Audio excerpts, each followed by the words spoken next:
Faut-il prendre des notes en séance d'hypnose?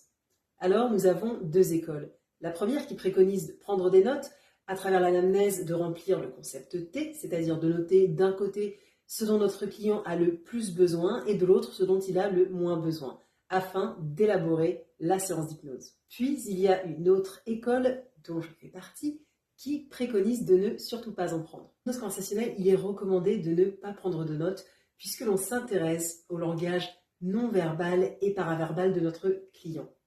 De ce fait, lorsque tu lui poses une question, si tu as le nez plongé dans tes notes, alors tu manques d'observer ces moments inconscients qui sont des indices révélés par l'inconscient de ton client lui-même et qui te mènent vers la racine du problème. De plus, il est difficile d'écrire et d'écouter en même temps, puisque lorsque l'on note quelque chose, on fait un effort pour se remémorer ce qui vient d'être dit, alors qu'on manque des indices potentiels qui sont dites ensuite. En séance d'hypnose conversationnelle, on cultive vraiment la présence avec notre client. C'est-à-dire qu'on focalise sur l'écoute active et l'observation de ces moments inconscients. Pour cela que l'on ne veut surtout pas le lâcher des yeux. Je m'appelle Virginie et je suis formatrice en hypnose conversationnelle. Si tu es praticien en hypnose, thérapeute holistique ou coach en alignement et que tu souhaites aller au cœur du problème de tes clients en séance d'accompagnement, je t'invite à t'abonner à ce compte. Je t'offre une méthode imparable, sans script, protocole d'hypnose ou technique.